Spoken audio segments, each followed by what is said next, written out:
ইয়া হাবিবাল্লাহ পয়গম্বর, তাহলে আপনি কেন কাঁদেন? আল্লাহর পয়গম্বর ডেকে বলেন, ভাই জিবরাইল, আমার সাহাবীদের মধ্যে সবচেয়ে গরীব সাহাবী আবু যর গিফারি, যে সারা জীবন আমি রাসূলের খেদমত করছেন, নিজের জন্য ভালো একটা বাড়ি ঘর পর্যন্ত বানাইতে পারে নাই। তোমরা সবাই আমার সেই আবু যর গিফারিকে এক নামে চেনার জানো। এই কথা শোনার পরে আনন্দিত হইয়া, আবেগাপ্লুত হইয়া, আনন্দের কারণে আমার চোখ থেকে পানি ঝরনাজারি হয়ে গেছে। ও ভাই জিবরাইল, না, এটা আমার ব্যথা, দুঃখের চোখের পানি নয়, আমার সাহাবীর ব্যাপারে খুশির খবর শোনাইছিল ভাই। ওই গরিব সাহাবীর ব্যাপারে খুশির খবর শুনে আমার চোখ থেকে পানি বের হয়ে গেছে। এটা আমার আনন্দের চোখের পানি, আমার গরিব সাহাবী, অথচ বাড়ি নাই, ঘর নাই, তোমরা সবাই তাকে চেনে, যা খুশির খবর। আল্লাহর পয়গম্বর বলেন, জিবরাইল, তবে তোমার কাছে একটা বিষয় জানতে চাই ভাই জিবরাইল, বলো তো, আমার আবু যর গিফারিকে যে তোমরা সকলেই চেনো আর জানো, তার নাম জানো, তোমরা তো সবাই মিলে আমার আবু যর গিফারিকে চেনো, ভাই জিবরাইল, আমার জানতে মনে চায় আমার আবু যর গিফারি গরিব সাহাবীর কি এমন আমল আছে রে ভাই? কোন আমলের কারণে তোমরা আমার আবু যর গিফারিকে চেনো আর জানো? হযরত জিবরাইল আমিন বলেন, ইয়া রাসূলুল্লাহ, ইয়া হাবিবাল্লাহ পয়গম্বর, আপনারা আবু যর গিফারির জিন্দেগীর দুইটা আমল, জোরে বলেন কয়টা? আর জোরে বলেন। জিবরাইল আমিন বলেন, ইয়া রাসূলুল্লাহ পয়গম্বর, আপনার আবু যর গিফারি গরিব সাহাবী, আপনার এই গরিব সাহাবীর জীবনের দুইটা আমল আল্লাহর কাছে অনেক প্রিয় লাগছে, জোরে বলেন সুবহানাল্লাহ। দুইটা আমলের কারণে আল্লাহ পাকের কাছে তার দাম বেড়ে গেছে। এক নাম্বার আমল, জিবরাইল আমিন বলেন, ওয়ালি নাফসিহি সগীরুন, আপনার আবু যর গিফারি সব সময় নিজের কাছে নিজেকে ছোট মনে করে, সব সময় নিজেকে গুনাহগার মনে করে, আর নিজেকে দেখে বলে, আবু যর, তোমার চাইতে গুনাহগার এই পৃথিবীতে আর কেউ নাই। আর আবু যর নিজে কি বলে, আবু যর, আল্লাহ যদি জাহান্নামের জন্য কাউকে বানায়, তাহলে আমি আবু যর কি মনে হয় জাহান্নামের জন্য বানাইছে, নিজে নিজেকে বলে। এটা হলো এক নম্বরের একটা গুণ আবু যর গিফারি। আর আমাদের গুণটা কি? বলে আমি সবচেয়ে বেশি ভালো, নাকি বলেন? আমার মতো ভালো কেউ নাই, দুনিয়ার সবাই খারাপ, আমি ভালো, এটা আমি মনে করি। আপনি মনে করেন আপনি ভালো, ওই ভাই মনে করো ওই ভাই ভালো, নাকি বলেন? আত্মসমালোচনা আমাদের নাই, যত দোষ নন্দ ঘোষ, নাকি বলেন? ও অন্যের উপর দোষ চাপায় দিই আমরা, নিজের দোষ কখনো আমরা স্বীকার করি না, যার কারণে আজকে আমাদের অধঃপতন। ঠিক বললাম না? ঠিক বললাম। হযরত জিবরাইল আমিন বলেন, ইয়া রাসূলুল্লাহ পয়গম্বর, আপনার আবু যর গিফারির এক নম্বরের আমল হলো ওয়ালি নাফসিহি সগীরুন, সব সময় নিজেকে নিজের কাছে ছোট মনে করে, গুনাহগার মনে করে, এটা হলো এক নম্বরের আমল। আর দুই নম্বরের আরেকটা আমল আছে, ইয়া রাসূলুল্লাহ, ইয়া হাবিবাল্লাহ পয়গম্বর, আবু যর গিফারির দুই নম্বরের আমল হলো ওয়ালি কাসরাতি তিলাওয়াতি সূরাতুল ইখলাস। আল্লাহু আকবার বলেন। জিবরাইল আমিন বলেন, ইয়া রাসূলুল্লাহ পয়গম্বর, আপনার আবু যর গিফারির দুই নম্বরের আমল হলো, কোরআন শরীফের মধ্যে একটা সূরা আছে 30 পারা শেষের দিকে, সূরাটার নাম হলো সূরাতুল ইখলাস। কি নাম জোরে বলেন? সূরাতুল ইখলাস। কুলহুর সূরা বলা হয়। জিবরাইল আমিন বলেন, ইয়া রাসূলুল্লাহ, ইয়া হাবিবাল্লাহ পয়গম্বর, আপনার আবু যর গিফারির দুই নম্বরের আমল হলো সে বেশি বেশি কুলহুর সূরা তেলাওয়াত করে সুবহানাল্লাহ পড়েন। কারণ পয়গম্বর বলেন, যে বান্দা বান্দি একবার সূরাতুল ফাতিহা তেলাওয়াত করবে আর 3 বার সূরাতুল ইখলাস পড়বে, যে বলেন কয়বার? একবার সূরাতুল ফাতিহা আলহামদুলিল্লাহ একবার, 3 বার সূরাতুল ইখলাস, যে বান্দা বান্দি যেখানে তেলাওয়াত করবে, পয়গম্বর বলেন ওই বান্দা বান্দির আমলনামার মধ্যে আল্লাহ রাব্বুল আলামিন এক খতম কোরআন তেলাওয়াতের সওয়াব তার আমলনামার মধ্যে দিয়ে দিবে। এই জন্য মুসলমান ভাইরা আমার, বাবাজি খুব ভালো করে বুঝবেন, এই যে আবু যর গিফারি, তার কিন্তু আমল বেশি ছিল না বাজান, মাত্র দুইটা আমল। এক নাম্বার হলো নিজেকে ছোট মনে করে গুনাহগার মনে করছে, দুই নাম্বার সূরাতুল ইখলাস কুলহুর সূরা বেশি বেশি তেলাওয়াত করছে। দুইটা আমল আসমানের মালিকের কাছে এত ভালো লাগছে গো, এই দুই আমলের কারণে আল্লাহ রাব্বুল আলামিন আবু যর গিফারির মানার মর্যাদা তো বাড়াইছেন। আসমানের ফেরেশতারা আবু যর গিফারির নাম নিয়ে আলোচনার প্রশংসা করতে থাকছে, কারণ পয়গম্বরের কথা তারা মেনে নিয়েছে আর পয়গম্বরকে এত ভালোবেসেছেন যে অন্তর দিয়ে পয়গম্বরকে ভালোবেসেছেন। সুবহানাল্লাহ। এই যে এত দাম বেড়ে গেছে আবু যর গিফারির, কারণ তার মধ্যে ঈমান আর আমল। ওই যে পয়গম্বরের আরেকজন সাহাবী ছিলেন হযরত বিলাল রাদিয়াল্লাহু তাআলা আনহু, কি নাম ধরে বলেন? হযরত বিলাল। হযরত বিলাল রাদিয়াল্লাহু তাআলা আনহুর বাড়ি ছিল না, ঘর ছিল না, সুন্দর চেহারা নাই। হযরত বিলাল রাদিয়াল্লাহু তাআলা আনহু কালো মানুষ, ঠোঁট দুইটা মোটা, কিতাবের মধ্যে লেখা হয় হযরতে হুজ্জাতুল ইসলাম ইমাম গাজ্জালী রাহমাতুল্লাহি আলাইহি তিনি তার কিতাব লিখছেন, ইহয়া উলুমুদ্দিন কিতাবের মধ্যে লেখে হযরত বিলাল রাদিয়াল্লাহু তাআলা আনহুর চেহারাটা কালো চেহারা ছিল বাদাম, ঠোঁট দুইটা মোটা, নাকটা অনেক লম্বা ছিল, বেশি ভালো দেখা যায় নাই। কিন্তু হযরত বিলাল রাদিয়াল্লাহু তাআলা আনহুর দাম কত আবুজান?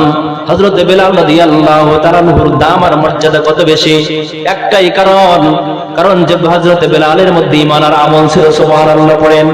আল্লাহর কাছে সম্পদের দাম নাই, আসমানের মালিকের কাছে দাম হলো ঈমান। হযরত বিলাল রাদিয়াল্লাহু তাআলা আনহু কালো মানুষ, দেখতে ভালো দেখা যায় নাই। উমাইয়া ইবনে খালফের গোলাম ছিলেন হযরত বিলাল রাদিয়াল্লাহু তাআলা আনহু। তার দাম আর মর্যাদা কেন বাড়ছে বাজান? হযরত বিলাল রাদিয়াল্লাহু তাআলা আনহু কালেমা পড়েছেন, ইসলাম গ্রহণ করেছেন। উমাইয়া ছিল তার মনিব। উমাইয়া ইবনে খালফ ডাক দেয়, কয় বিলাল রে, কালেমা কেন পড়ছো? বাঁচতে চাইলে আল্লাহর কালেমা, মুহাম্মাদের কালেমা ছেড়ে দাও। নাউযুবিল্লাহ, জোরে বলেন। সাইয়্যিদনা হযরত বিলাল ডাক দেয়, কয় না, কখনোই হতে পারে না, আমি আমার জীবন দিয়ে দিতে রাজি আছি, কিন্তু এক মুহূর্তের জন্য আমার অন্তরের মধ্যে আসমানের মালিকের কালেমার জায়গা দিয়ে সেটা ছাড়তে পারি না। উমাইয়া, আবু জাহেল, উতবা, সাইবা হযরত বিলাল রাদিয়াল্লাহু তাআলা আনহুকে নিয়ে গেছেন, শিকল দিয়া বাইদা রাখছেন, কাঁচা খেজুর গাছের ডাল দিয়ে হযরত বিলাল রাদিয়াল্লাহু তাআলা আনহুকে পিটাই দিয়েছেন। হযরত বিলাল সহ্য করতে পারে না। হযরত বিলাল দুই চোখের পানি ছেড়ে ছেড়ে কাঁদেন আর ডেকে বলেন, আল্লাহু আহাদ, আল্লাহু আহাদ। এত প্রচন্ড শাস্তি দেয়, পিটনের পর পিটন, চাবুকের আঘাত। হযরত বিলাল রাদিয়াল্লাহু তাআলা আনহুর সহ্য করার ক্ষমতা নাই রে বাবা। হযরত বিলাল রাদিয়াল্লাহু তাআলা আনহু কাঁদেন, আর উমাইয়া, আবু জাহেল, উতবা, সাইবা হযরত বিলাল রাদিয়াল্লাহু তাআলা আনহুকে চাবুক দিয়ে প্রহার করে খেজুর গাছের কাঁচা ডাল দিয়ে আঘাত করতেছেন। বিলাল রাদিয়াল্লাহু তাআলা আনহু দুর্বল হয়ে গেছে, পুরা কালেমা সহ্য করা, উচ্চারণ করার মতো শক্তি বিলালের নাই। হযরত বিলাল রাদিয়াল্লাহু তাআলা আনহু শুধুমাত্র আল্লাহু আহাদ আহাদ বলে কাঁদতেছেন। ওই পথ দিয়া হযরত আবু বকর সিদ্দিক রাদিয়াল্লাহু তাআলা আনহু যায়। হযরত বিলাল রাদিয়াল্লাহু তাআলা আনহুর এমন অবস্থা দেখে হযরত আবু বকর সিদ্দিক রাদিয়াল্লাহু তাআলা আনহু সহ্য করতে পারে না। সিদ্দিক একবার চলে গেলেন। আরে কি নির্যাতন করতেছে হযরত বিলালের উপর, পৈশাচিক নির্যাতন। কাঁচা খেজুর গাছের ডাল একবার আবু জেহেল পিটায়, আবার উতবা সাহেবা পিটাইতেছে। ক্ষত বিক্ষত শরীর, রক্তাক্ত হয়ে গেছে। কালো বিলাল রক্তে লাল হয়ে যায়।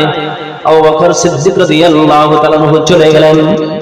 হযরত বিলালের কানের কাছে গিয়ে ডাকতে কয়, বিলাল, তুমি যদি জোরে জোরে আল্লাহকে ডাকতে থাকো, এইভাবে আল্লাহু আহাদ বলে ডাকো রে বিলাল, কাফের বেঈমান ওরা আরো বেশি বেশি তোমাকে অত্যাচার করবে, নির্যাতন করবে। এ বিলাল, আমার আল্লাহ ইয়ালামুল জাহরা ওয়া আখফা, যিনি আস্তে বললেও শোনেন, জোরে বললেও শোনেন। সুবহানাল্লাহ পড়েন।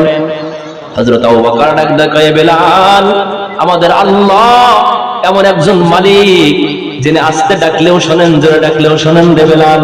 ও বিলাল, তোমার জোরে ডাকার দরকার নাই, বিলাল তুমি ধীরে ধীরে ডাকো, তাই আল্লাহ পাক শুনবেন। হযরত বিলাল বলেন, ঠিক আছে, আমি আস্তে আস্তে ডাকবো, ধীরে ধীরে ডাকবো। পরের দিন আবার আবু বকর সিদ্দিক ওই রাস্তা দিয়ে যায়। যাওয়ার সময় টাকা দেখে আবার আবু জাহেল, উতবা সাহেবা, ওলিদ ইবনে মুগিরা হযরত বিলালকে আবারও নির্যাতন করে। আরে হযরত বিলাল আবারও আল্লাহু আহাদ বলে ডাকে, জোরে জোরে আল্লাহু আহাদ, আল্লাহু আহাদ। আবু বকর সিদ্দিক আবার চলে গেলেন। ও বিলাল, তুমি না গতকাল বললাম না আর জোরে জোরে ডাকবো না রে বেলাল, তাহলে আজকে আবার জোরে জোরে কেন ডাকতেছো রে বেলাল? হযরত বেলাল ডাকতে বলে, মুরব্বি ঠিক আছে, আমি আর জোরে ডাকবো না, ধীরে ধীরে ডাকবো। আবার 3 দিন, তৃতীয় দিন আবার আবু বকর সিদ্দিক রাস্তা দিয়ে যায়, যাবার সময় তাকা দেখে হযরত আবু বকর সিদ্দিক রাদিয়াল্লাহু তাআলা যায়, তাকা দেখতেছেন আবার হযরত বেলালের উপর নির্যাতন, আর বেলাল দেখে বলে আল্লাহু আহাদ আল্লাহু আহাদ বলে ডাকতেছেন। আবু বকর সিদ্দিক চলে গেলেন, বেলালের কানের কাছে ডাকতে কয়, বেলাল তুমি না বললা জোরে জোরে ডাকবা না রে বেলাল, তাহলে জোরে জোরে কেন ডাকতেছো?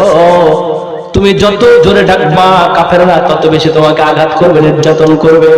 বেলাল ধীরে ধীরে ডাকো। হযরত বেলাল ডাকতে কয়, মুরব্বি কি বলবো আপনাকে, আপনি একজন মুরব্বি, আল্লাহর পয়গম্বরের সাহাবীদের মধ্যে সর্বপ্রথম সাহাবী আপনি বেলাল, আপনি আবু বকর, বয়স্ক মানুষের মধ্যে আপনি মুরব্বি সাহাবী, আপনার কথা মান্য করলে বড় আঘাত লাগবে। তবে মনের কথা আমি 3 দিন আপনাকে বলি নাই, আজকে শোনেন, আমি জোরে জোরে কেন আল্লাহকে ডাকি, আল্লাহু আহাদ বলে কেন ডাকি? আবু বকরকে ডাক দেয়, ভাই হযরত বেলাল বলতেছেন, বাবাজি শোনেন, আল্লাহর কসম করে বলি, কাফের বেঈমান যখন আমার উপর আঘাত করে নির্যাতন করে, যখন কাফেররা আমাকে কাঁচা খেজুর গাছের ডালের পিটন দেয়, আমার শরীর ক্ষত বিক্ষত হয়ে যায়, আমার পুরা শরীর ক্ষত বিক্ষত হয়ে যায়, সহ্য করার ক্ষমতা আমার নাই, রক্ত দিয়ে আমি কালো বিলাল লাল হয়ে যাই।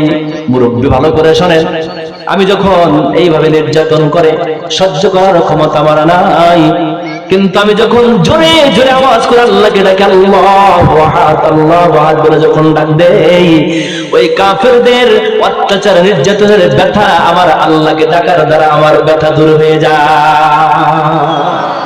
হযরত বেলাল ডাক দেয়, আবু বকর, কাফেরদের আঘাত নির্যাতন আমি যখন জোরে জোরে আমার আল্লাহকে ডাক দেই, আল্লাহু আহাদ আল্লাহু আহাদ বলে যখন আমি ডাক দেই, কাফেরদের নির্যাতনের ব্যথাগুলো আল্লাহকে ডাকার দ্বারা দূর হয়ে যায়। সুবহানাল্লাহ জোরে বলেন।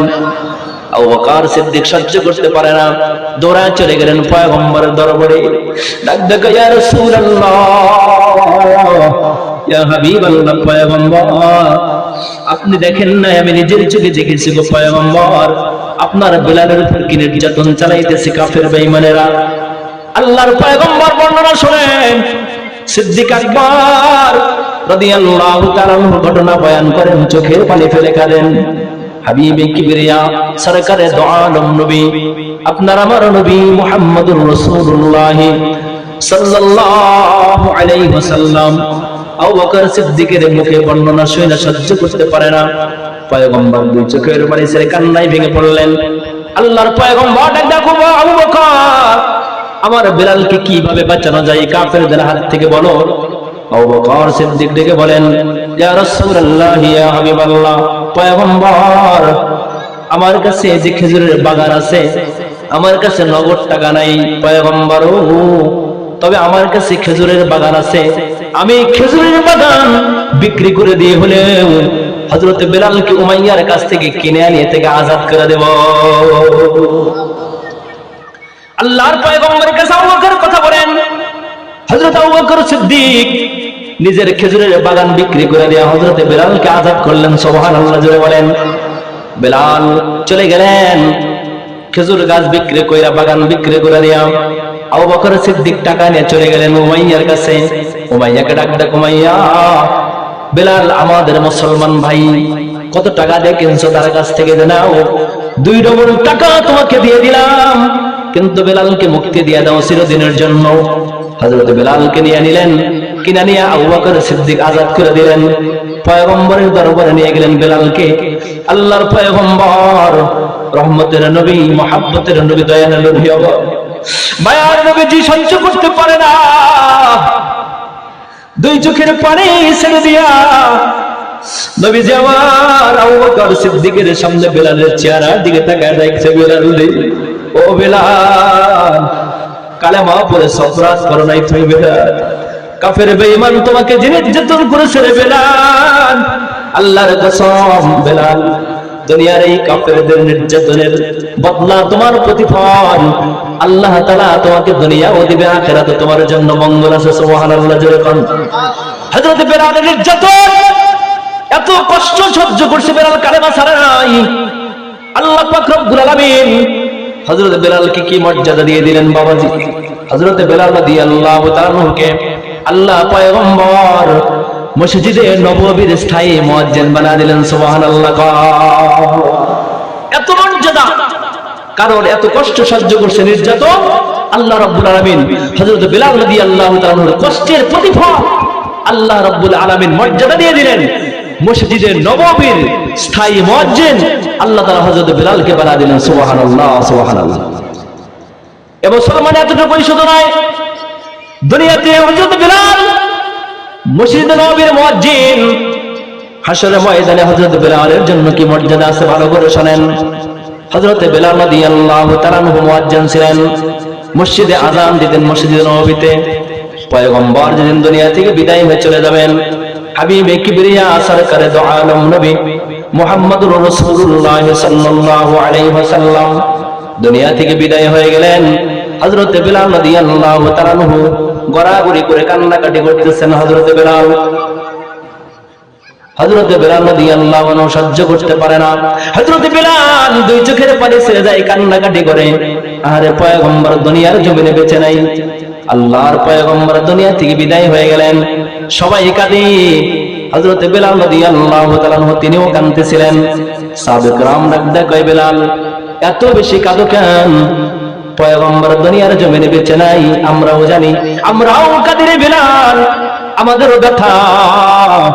কিন্তু বেলাল তুমি এত বেশি কাঁদো, তার কারণটা কি রে বেলাল? হযরত বেলাল ডাকতে বলেন, তোমরা ভালো করে শুনে নাও, আমি এমন একজন মানুষ, তোমরা তো মদিনার সাহাবী, মদিনার মানুষ তোমরা, আর আমি বেলাল মদিনার মানুষ আমি না। আমি বেলাল, আমার বাবা নাই মা নাই, আমি এতিম। আমি বেলাল হাবশা দেশের কালো মানুষ, আমি ছিলাম উমাইয়ার গোলাম, আমি একজন গোলাম। পয়গম্বরের কাছে এসে কালেমা পড়েছি, ইসলাম গ্রহণ করেছি। এ মদিনার মানুষ আমাকে ডেকে বলেছেন, বেলাল রে তোমার চেহারা বেশি ভালো দেখা যায় না। এ বেলাল তুমি একটু রাস্তা দিয়ে যখন যাইবা, নিজের চেহারাটা কাপড় দিয়ে ঢেকে নিয়ে যাই রে বেলাল। এ বেলাল, কারণ তোমার নাক বড় লম্বা, ঠোঁট দুইটা মোটা, তোমার চেহারা দেখলে মদিনার ছেলে মেয়ে ভয়ে পালায় যায় রে বেলাল। এ বেলাল রাস্তায় চলার সময় চেহারা ঢাইকা নিয়ে যাইবা। হযরত বেলাল বলেন, আমি রাগ করি নাই, মন খারাপ করি নাই, মালিকের দরবারে শুকর আদায় করছি, আলহামদুলিল্লাহ, আল্লাহ আমাকে মানুষ বানাইছেন, এই জন্য আপনার দরবারে শুকরিয়া আলহামদুলিল্লাহ বলেন। হযরত বেলাল ডাকতে কয়, সাহাবীরা ভালো করে শুনে নাও, সবাই আমাকে দূর দূর করে তাড়া দিছে, কিন্তু রহমতের নবী সরকারে দো আলম নবী মুহাম্মদুর রাসূলুল্লাহ সাল্লাল্লাহু আলাইহি ওয়াসাল্লাম আমাকে দূরে সরায় দেয় নাই।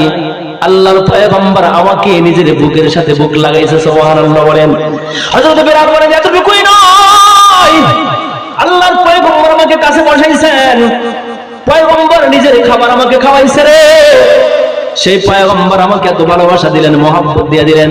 বেলাল বলেন, আমি পয়গম্বরের ভালোবাসায় পাগল, পয়গম্বরের গায়ের ঘাম আমি বেলাল আমার আতর হিসেবে শরীরে লাগাইতাম। সুবহানাল্লাহ।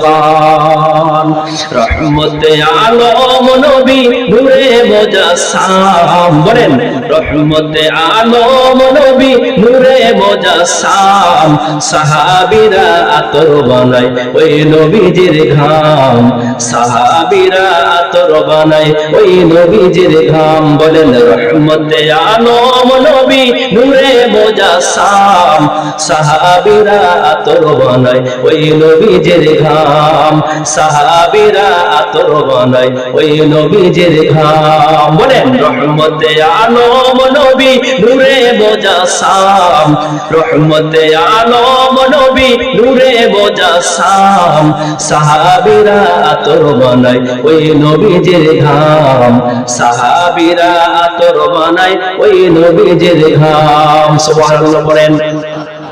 সাহাবায়ে কেরাম পয়গম্বরের গায়ের ঘামকে আতর বানানি দিতেন। সুবহানাল্লাহ পড়েন।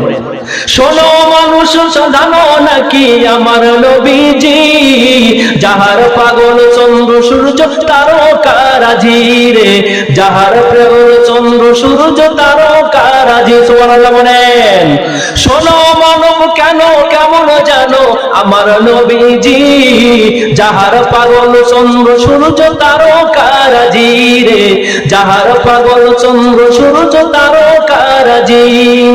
আরো শুনবানি সুন্দর কাহিনী, আরো শুনবানি সুন্দর কাহিনী, বেহেশতের ওই রুমে রুমে লেখা নবীর নাম, বেহেশতের ওই রুমে রুমে লেখা নবীর নাম। সুবহানাল্লাহ বলেন। সেই পয়গম্বরের কথা বেলাল বলো যে আল্লাহর পয়গম্বর তোমাকে দূরে সরা দেয় নাই, আল্লাহর পয়গম্বর আমার বুকের সাথে বুক লাগাইছে, আল্লাহর পয়গম্বর নিজের বুকের লালা আমাকে খাওয়ায় দিছে, আমি পয়গম্বরের মুখের খাবার খাইতাম, এই জন্য আল্লাহর পয়গম্বরের কাছে আমার এত মহব্বত আর ভালোবাসা। পয়গম্বর না দুনিয়া থেকে বিদায় হয়ে গেছে, এই জন্য আমি বেলাল কাঁদতেছি। সুবহানাল্লাহ। এবং মুসলমান ভাইরা আমার, সাহাবে কিরামদের আমার মর্যাদা আবার সেগুলো, সাহাবে কিরাম নিজের জীবনের চাইতে পয়গম্বরকে বেশি ভালোবাসেন। সুবহানাল্লাহ জোরে বলেন। পয়গম্বর এই যে মসজিদ রেখে গেছেন, মসজিদ আজকে আপনাদের মাহফিল, মসজিদ কার ঘর জোরে বলেন, আর জোরে বলেন। মসজিদ আল্লাহর ঘর, আল্লাহর ঘরের সঙ্গে যাদের সম্পর্ক ভালোবাসা থাকবে আল্লাহ পাক বলেন তারা হলো আমার মেহমান। সুবহানাল্লাহ জোরে বলেন। আল্লাহর ঘর মসজিদের জন্য যারা টাকা পয়সা দান করবে, মসজিদ যারা আবাদ করবে, অর্থ দেয়া সম্পদ দেয়া, নামাজ পড়া, জিকিরের মাধ্যমে, তালিমের মাধ্যমে, আল্লাহর ঘর মসজিদ যারা আবাদ রাখবেন,